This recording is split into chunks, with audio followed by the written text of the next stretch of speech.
Bengal safe Murshidabad জেলায় ফার্নিচারের জগতে এক পরিচিত ও প্রতিষ্ঠিত নাম। 57 বিবি সেন রোড, বহরমপুর, মুর্শিদাবাদ। রামের নামে শুধু রাম মন্দির হচ্ছে না, রামের নাম করে একটা দল নিজেদের মতো করে রাজনীতি শুরু করে দিয়েছে, প্রচার শুরু করে দিয়েছে।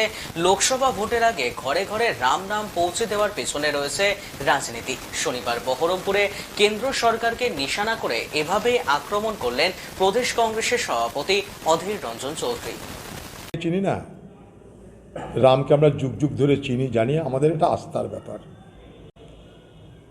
কেউ মৃত্যু হলে তাকেও রাম নাম সত্য হয় বলে তার মৃত্যু হয়। মহাত্মা গান্ধীকে হে রাম বলে শহীদও হতে হয়।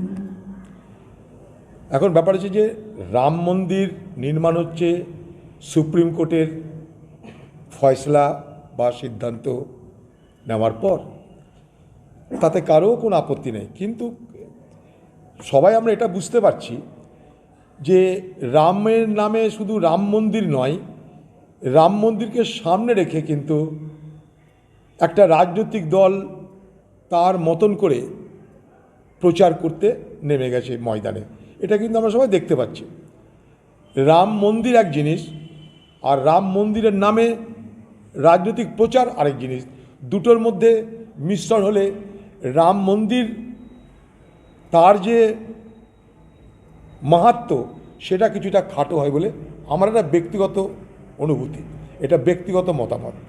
আমরা কোনো ধর্মকে আবার উল্টো না ব্যাখ্যা হয়ে যায়, ভাই তোমাদের টিভি বেলাদের নিয়ে খুব ভয়, কোত্থেকে কী ব্যাখ্যা করে দিব। আবার পরিষ্কার কথা, লালকৃষ্ণ আডবাণীও বলেছিলেন রাম হচ্ছে আস্থার বিষয়। আজ থেকে নয় রাম মন্দিরের ঘটনা, আস্থার বিষয় এটা। তো সেই আস্থা নিয়ে রাজনীতি করার নিশ্চয়ই বিষয় নয় এটা। বাংলার মানুষ নিশ্চয়ই রাম জন্মভূমি, রামনবমী পালন করে। আমাদের এই বাংলায় দুর্গার উৎসব হয়, দেবী কালীমাতার উৎসব হয়।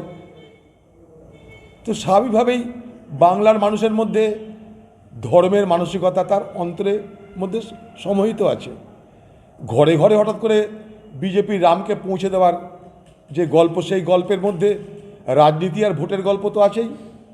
এতদিন তাদের মনে হয়নি, এখন তাদের রাম নিয়ে ঘর ঘর যাওয়ার কথা মনে হচ্ছে। কেন বুঝতে পারছেন এগুলো? তবে বাংলার মানুষকে আমরা যতটা বাইরে গিয়ে গর্ব করে বলি, বাংলার মানুষ সাম্প্রদায়িক মানসিকতাকে বিশ্বাস করে না। বাংলার মানুষ জাতপাতের রাজনীতিতে বিশ্বাস করেনি। কাস্টিজম অ্যান্ড কমিউনালিজম, এই দুটো, অর্থাৎ জাতের রাজনীতি, ধর্মের রাজনীতি, এই বাংলায় কোনোদিন স্থান পায়নি। সরকারের রোজগার মানে এটা কি? সেটা মানুষের পয়সা দেওয়ার রোজগার। সরকার এই রাজ্যে কোথা থেকে রোজগার করবে?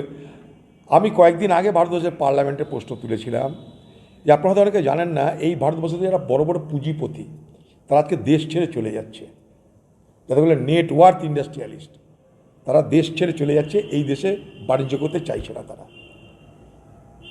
তা মানুষের কাছে আদায় করে তো সরকার চলে, বরং যেটা 45 লক্ষ কোটি টাকার আদায় করে ভেবেছিল সেটা তো কমতে পারে, রেভিনিউ শর্টফল হতে পারে। সেটা সরকারের ব্যর্থ, সরকার বেশি করে করে খরচা করছে, তাই রোজগার দূরে রেখে খরচা যে সরকার বাড়াবে তার এটা হবে। এটার জন্য সাধারণ মানুষকে ভুগতে হবে, কারণ আমার আপনার মাথার উপরে ট্যাক্স চাপিয়ে সরকারকে রোজগার করতে হয়। আজকে সরকার বলছে তেলের দাম কমাবো, এই তেলের দাম সরকার যাতে কমায় তার জন্য মানে বছরের পর বছর ধরে আমরা পার্লামেন্টে লড়ছি যে তেলের দাম কেন কমানো হচ্ছে না। রাশিয়া থেকে সস্তায় তেল পাওয়া যাচ্ছে, কিন্তু তেলের দাম কেন কমানো হচ্ছে না? বছরের পর বছর এটা নিয়ে পার্লামেন্টে লড়াই করছি আমরা। এখন ভোট আসছে, ভোটের মুখে বলছে এবার আমরা কমাতে পারি। সব কিছু ভারতবর্ষ হচ্ছে ভোট কেন্দ্রিক। সমস্যাটা এই জায়গাটাই।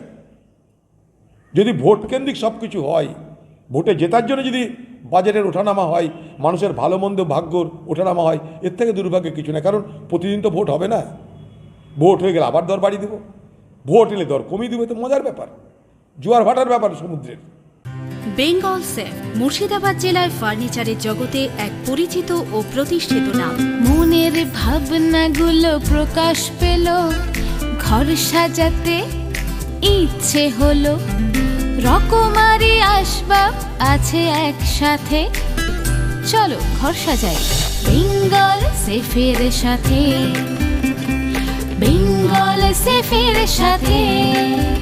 বেঙ্গল 57 বিভীষণ রোড, বহরমপুর, মুর্শিদাবাদ।